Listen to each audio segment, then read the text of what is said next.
What's going on out there, American truckers? How's everybody doing this morning? It's January 15th. It's early in the morning, and I'm in Chicago. Uh, I got my lights off in here because I'm parked in a little bit of a bad area. So I need to be alert to what's moving around outside of me. Even though it's snowing pretty good, man, you can't ever not pay attention, if you know what I mean. Um, Bad weather does kind of slow down uh, the odds of getting robbed or killed or whatever, but it doesn't completely take it away. So you need to be on your toes all the time, which which I am, you know. And I kind of watch everything out of the corner of my eye, you know. I don't like anybody moving in or around my truck that I don't know, you know, what's going on with. Um, right now, I'm just parked bobtail. I dropped my trailer at the shipper earlier before I took my break. I'm fixing to have to go back and pick it up, and then I got to head down to Columbus, Ohio, and I'm bound and determined to get the hell out of Chi-Town. If you're from Chi-Town, no offense to you, but I just don't like it here. But anyway, welcome to Trucking with Ole Snapper. I'm Ole Snapper. That's my CB handle as well. By the way, those of y'all that do holler at me on the radio, and I catch y'all from time to time out here, um, I've got a grounding issue I've got to find and get fixed. Today it started picking up a high-pitched uh, note or scream or whatever. I could pick it up in the squelch. So I'm having to turn my squelches way up to tune that out. So somewhere I've probably got a bad ground. Probably vibrated loose or something. I need to get that fixed. So if you're hollering at me on the radio now for the next at least day or two, you're gonna need to be within about a half mile of me, or I'm probably not gonna hear you because I got my squelches turned way up. I want to talk about retirement. The other night in I think Truckers Coach live stream, James Best had mentioned it a little bit. Nevada Trucking and Trails had mentioned it. You know, they were also talking about inflation, but I'm gonna leave inflation alone because I can't get on inflation without getting into politics. And if I get started in that, man, it this channel will turn into another James Best channel. Man, I'll be gone for the next 5 hours just ranting and raving. So I don't want to do that. I want to try to stay away from inflation. James Best is a great guy, but we only need one James Best. We don't need two. But anyway, talk a little bit about retirement. Well, first, I'm going to talk about credit because that needs to be number one. And I'll tell you why. The better your credit, the cheaper life is. The worse your credit, the more expensive life is. And credit, honestly, is not something to keep good or make good. It just takes time and being responsible. Um, you want as good a credit as you can get, and as a trucker, there's really no reason to have bad credit. Um, I made a lot more money before I came into trucking, but in trucking, I'm able to control my overhead more, even at home and out here on the road. But I my credit has climbed over the years, but it's also because I've gotten more responsible and I don't do some of the stupid things I used to do. Before I came into trucking, yeah, I was making a lot more money. I made a lot more money as an electrician. But and back in those days, which was years ago, you know, I mean, 2,000 or 2,500 a week was the norm. Uh, I was a foreman for a heat tracing company, and that was the norm back then. Every once in a while, you get on a job where you're working 7/12s or something like that, and you might do $2,800 or $3,000 a week. Now remember, this is 15 years ago. They make a lot more money than that now. Industrial electricians do. But I basically would get paid on Friday. I was broke on Monday. I was in the strip club Friday night and Saturday night, and I was doing drugs back then, and you know, a lot of different things was going on, you know, as to why my finances were all jacked up. But anyway, that's another story for a whole nother day. We're not gonna get into that. Excuse me, I got sniffles a little bit. I just came back to the truck from using the restroom and cleaning up a little bit. And I'm a tropical person. I'm not a snowbird, so it gets me all jacked up. But credit is very important. It's very, very, very important. Pay your bills, pay them on time. I have several credit cards, 5 to be exact. But I don't use my credit cards very much. I use them just enough to keep them from closing the account on me. If you have a credit card and you never use it, after a while they'll just close the account on you because they make money by using it. But you can use that credit card and still never pay interest on it. You have to read your contract, know the terms and conditions of that credit card. I know the terms and conditions of all of mine. Most of them are on 28-day rotations. So as long as I pay whatever I spend within 28 days, I never pay a dime in interest. You know, so I might use it every now and then. I might grab a carton of cigarettes, or maybe I'll grab a soda, or you know, whatever. I use it for something little. And each month I'll use each card for something little, normally under $100. At the end of the month, I just pay them all off. It keeps the credit accounts active. It gives me revolving credit. And it keeps building. They keep adding to my credit line. And it just keeps building. My credit line's way on up there now, you know. So keep that in mind. My credit score is way on up there, and I haven't done anything special. I haven't hired nobody to do my credit for me or nothing like that. Okay, I just pay my bills, plain and simple. I'm completely debt free, 100%. Over the years, any debt I've had, I've paid off. I don't owe anybody anything. So, and that helps too.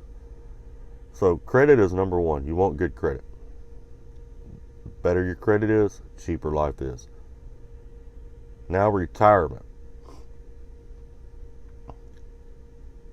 Now keep in mind, I'm not going to tell you what to invest your money in.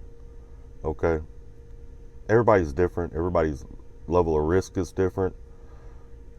A lot of it depends on your age, what your goals are, and all that kind of stuff. One thing you need to know is you need to know when you plan on retiring and how long you believe you're going to live. Now I know right now you're going, Snapper, nobody knows how long they're going to live. You're correct. There's no guarantee to know how long you're going to live. But you can estimate it. Take your mother's age, your father's age, add them together. Add all 4 of your grandparents, both of your grandparents from both sides of your both your mother and your father. Add all of them together. Divide them by 6. That'll give you an average age. Alright? Now this is at their date of death. That'll give you an average age. Add 10 years to that. That'll give you a pretty close estimate. If your mother or father are still alive, you know, whoever's still alive out of that group, don't add them in. Only add the ones that have passed away and divide it by however many you use. So let's say your mother and father are still alive. That's fine. Let's say all your grandparents are gone. Okay, we'll add up the ages they passed away, divide that by 4, add 10 years to it. That'll give you a pretty close estimate. The reason you need these numbers is because you need to know how long after you retire you're estimated to live. And the other thing you need to know is what's the cost of living going to be like at that time. It doesn't take a lot of research, about 20 minutes. You can sit down and you can figure up about what it's going to cost to live per month on average, estimated at that time. You can actually Google it and probably give you the answer.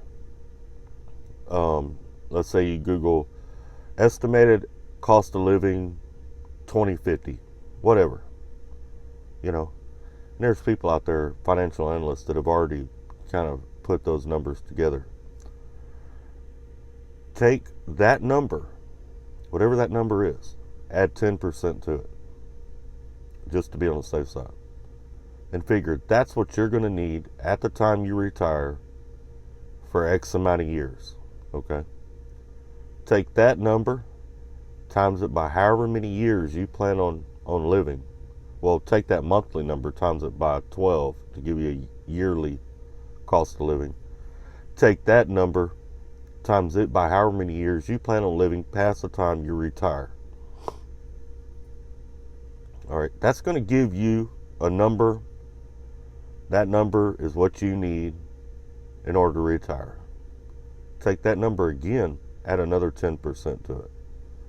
By the way, drivers, if you want an easy way to add 10% or figure 10% of any number, take your decimal point, move it to the left one position, and that'll give you 10%.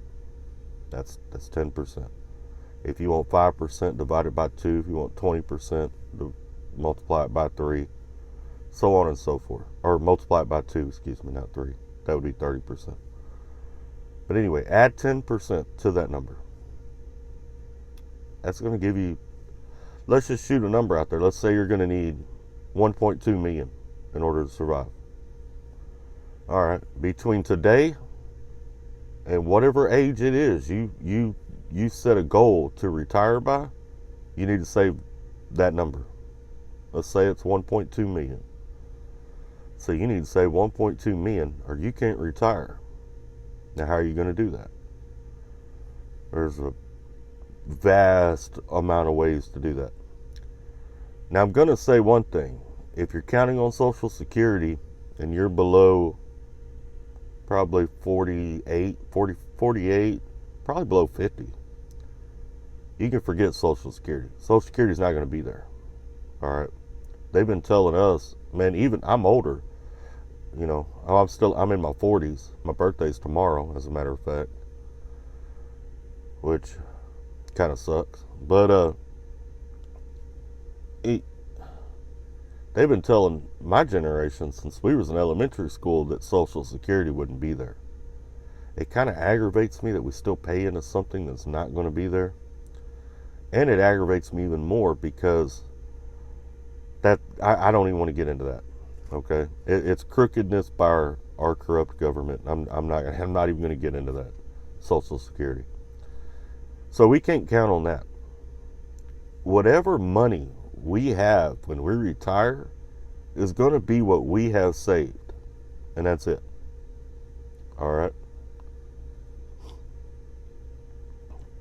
Now, there's all kinds of books out there a person can get that will give you help, and I advise getting them all.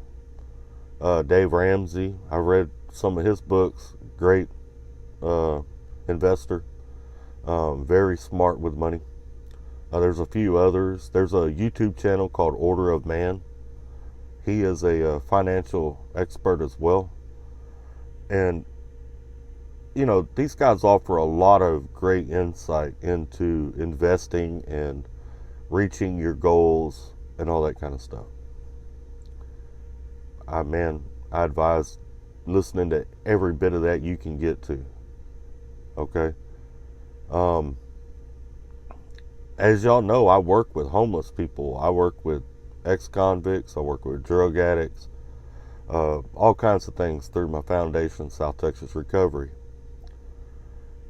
And I believe it was last year, might have been the year before, I think it was last year. We did a survey on homeless. Now, this was in Houston, San Antonio, Corpus Christi, down in the area that I live in. And at that time, 36% of the homeless were former truck drivers. Some owner-operators, some were company drivers. They were from all spectrums of trucking. 36%. 360 of every 1,000 were former truck drivers. Keep that in mind. But I don't know about you, but I don't want to become one of those statistics.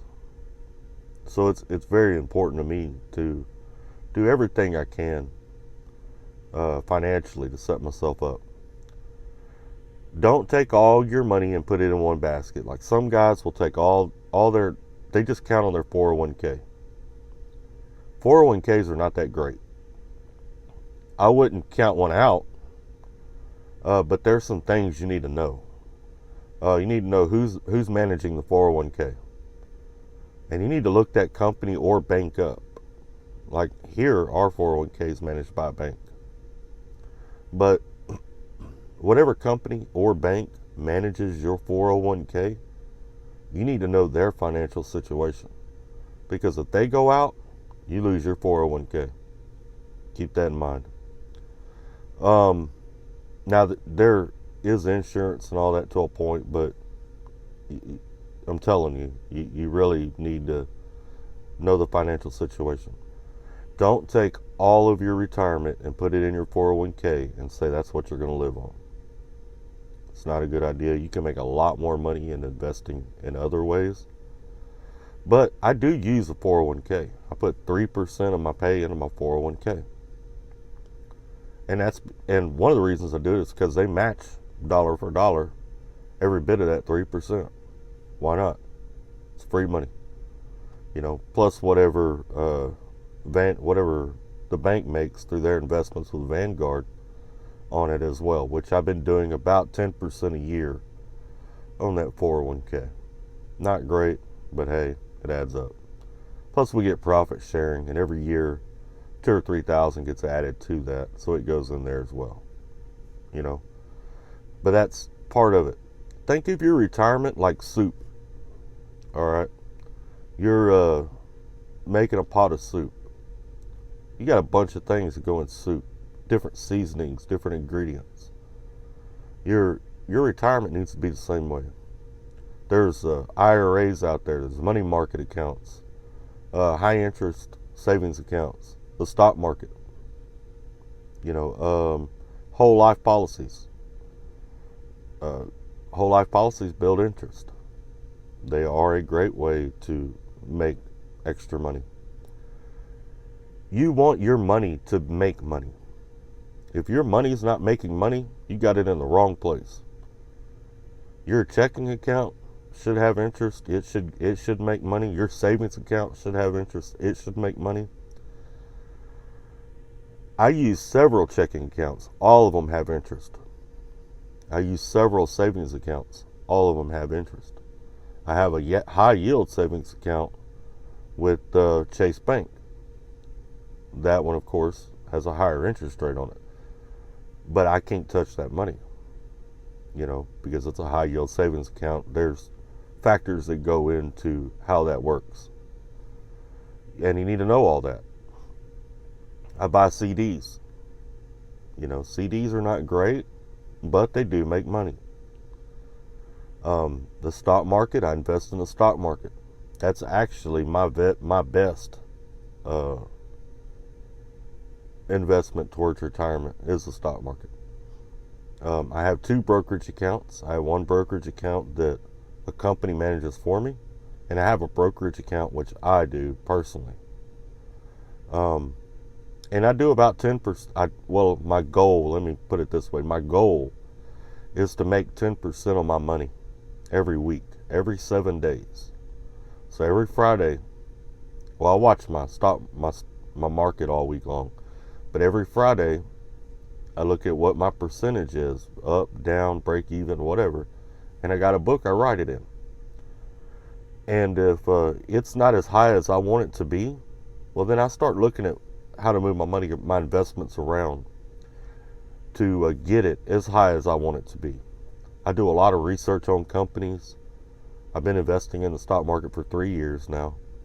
I'm no expert at it, but it's a real good way to build retirement income. But you got to know what you're doing. So I don't advise just go out there, go open a Robinhood account and throw $20,000 in it. That's you need to know what you're doing. If that's something that interests you, I can give you a couple little pointers. Dividends are good. Dividends is what a company pays its shareholders. Some pay monthly, some pay quarterly. Like I just got my dividend on AT&T today, I believe, like $30 or something like that. It goes into my account. Now I can reinvest that dividend or I can save it, whichever. My brokerage account even draws interest. So that money doesn't just go to waste either. So if I have money sitting there that I haven't invested, it's drawing interest as well. But it only draws about 0.5%. So I try to keep it invested as well. But some of the basics to stocks, just to help you out if you are looking at going into stocks. PE ratios, profit earning ratios. The lower the number, the more undervalued a stock is, which is good. You want a stock that's undervalued, because then you get capital gains on that stock as that stock comes up to its value. The higher a PE ratio, the more overvalued that stock is, which is risky. All right, because that's telling me that the stock is selling for more than it's worth. The higher that PE ratio is. That doesn't mean you can't make capital gains, money, on a high PE ratio stock. One good example, that's Tesla. I've made good money with Tesla. They are a high PE ratio stock. They are very overvalued. They're worth, I think, about 30% of what their stocks are selling for right now. But when you invest in a company that is overvalued, you need to pay real close attention. Excuse me. Pay real close attention to the news and pay real close attention to that stock. I study charts, and charts have patterns, so I study the patterns. And if I see that stock setting up for a fall, for what they call a market correction, I get the hell out of it. I'll let it do its market correction. I reevaluate the stock, then I'll reinvest in it if it's good at that time. Blue chip stocks are real good. Blue chip stocks are stocks like AT&T, 3M, Johnson & Johnson. These are companies that are well established. They normally do anywhere between 10 and 30% a year. Great companies to invest in. You got ETFs. Some guys love ETFs. Me personally, I don't invest in ETFs because ETFs also have a maintenance cost that goes with them. So you have to make more money in that ETF because you need to cover the maintenance cost of that ETF. That's why guys will get ETFs and it'll go up 1%, 2%, 3% a year, 5% a year, and they've only made 1 or 2% or 1.5%, and they don't know why. That's because they didn't do the research.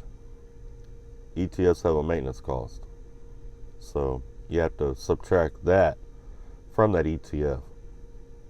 But ETFs tend to be safer. There's options investing. I do options investing as well. Normally, if I'm going to do an options invest, I do a whole lot of research before I do that, and I'm not even going to get into that in this video. I'd be here for the next 4 hours explaining the research I do to break down whether an option's good to buy, all that kind of stuff. But I advise you to get out there and learn that stuff. No one's going to do it for you. Okay? Nothing in life just comes to you. You earn it. You know what I'm saying? You've got to earn it. Nobody's going to give it to you. Your retirement's not going to just be given to you. When you reach that age that you retire, it's not just going to magically appear. You're going to have to have done the work. It's just like right now. I'm not a night driver. I'm very much a daytime driver. I hate running nights. But I want to make a living, so I'm going to run nights. Not happy about it, but hey, it is what it is. You got to do what you got to do. You earn your spot out here. Nothing out here is given to you.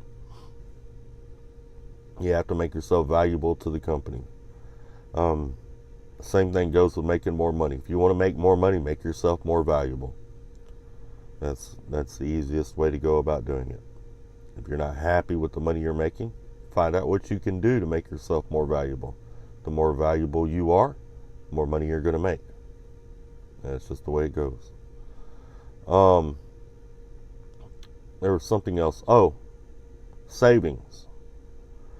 Now, I also invest money into gold, silver, and I buy gold and silver. Those are pretty secure things to buy. At a time like right now, when we're approaching a recession or possibly a depression, gold and silver is your safest bet. I'm on top of the stock market because if the stock market begins to crash, I got to pull all my money. I'm going to pull all my money. I'll pull it all and set it in the brokerage account, let the stock market crash, and then I'll buy back in when it's real low. Stock market crashes are not always a bad thing. Millionaires are made when the market crashes. Remember that. As far as coming up with the money to invest, I take whatever my weekly pay is. I live off 50% of it. Okay. Now, I'm a W-2 company employee, so my taxes are already covered. My child support's already paid. My insurance is already paid. Everything's already paid. When I get my paycheck, I need my money to survive out here on the road. I need my money to pay my bills at home. And then I need my money that goes towards retirement. That's it. That's it. Nothing else. So I take my paycheck, I divide it by half. And then the half that I take, part of it I live on out here, part of it goes to the house to pay bills. If there's anything left out of that half, I add it back over to the savings side. Okay? I take that savings, I put a percentage of it in stocks. I take a percentage of it and I buy gold or silver. Sometimes both in the same week. And you can buy gold and silver online. SD Bullion is one of the companies that sell it. There's a few others.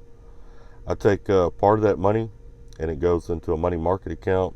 I have an IRA that part of that money goes into.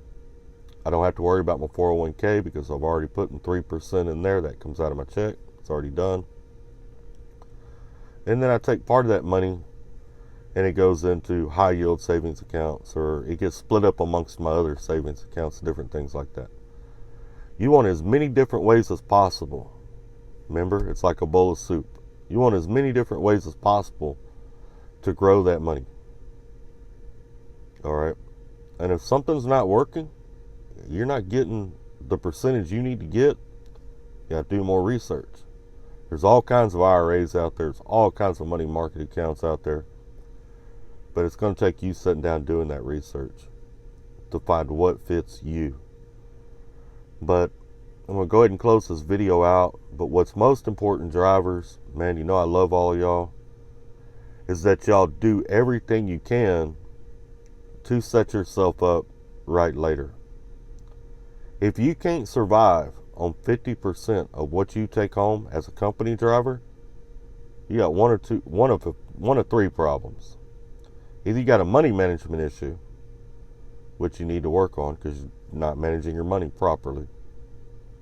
Or, and by the way, if you have a money management issue, more money will not fix that issue. If someone doesn't know how to manage money, it doesn't matter whether they make $1 million a week or $5 a week. They're always going to be broke. All right.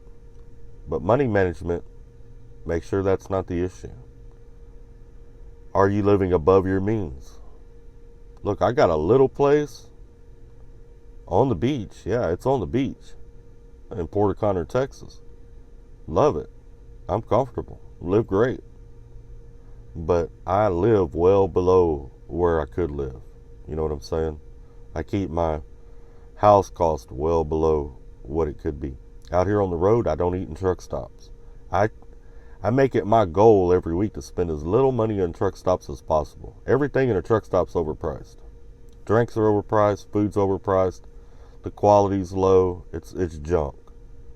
I eat much healthier on the truck, and I try to buy it at Walmart or Dollar Store, whatever I can get by. It's going to be cheaper than a truck stop. All right, so you want to keep your costs down. ADD got me, man. I lost where I was at. If you're money management, spending too much out here on the road.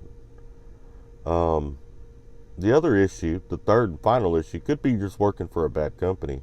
You're not making enough money to be able to survive on 50% of what you make. And if that's the case, well, then you need to reevaluate that. And there's plenty of companies out here. Make a move. Put yourself in a better financial position. Okay? All right, drivers. I really hope this helps some of y'all. Like I said, I'm not going to tell you exactly where to put your money, because everybody's different. Everybody's risk level's different. But I really want to see all of y'all successful in whatever it is that you do. And inflation right now is going through the roof.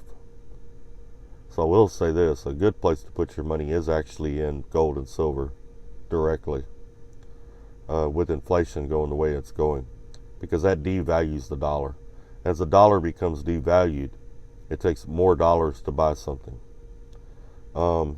We have kind of a socialistic push within our government, and they just keep printing money. Well, the more money you print, the less it's worth. So let's say yesterday it took $1 to buy a loaf of bread. Well, today it might take $3 to buy that same loaf of bread. That's inflation, because that dollar's worth less money. It's worth less. All right. Hope that makes sense to y'all.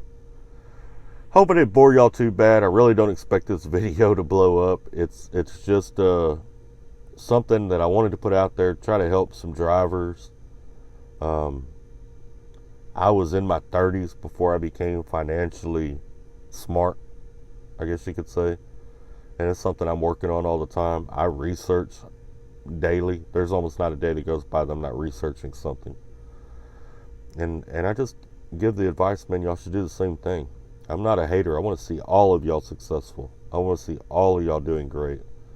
I want to see all my brothers and sisters out here making a good living, retiring when they want to retire, smashing the goals that they set, knowing what goals they have. They're not just living day to day. I want to see all of y'all doing that. Well, it's about time for me to edit this video, throw it up online, and then get to watching the snow and different crap around me. Maybe I'll go do some donuts in it before I go pick up this load. Y'all stay safe. Be kind to one another. Remember, we are all family. And let's keep trucking.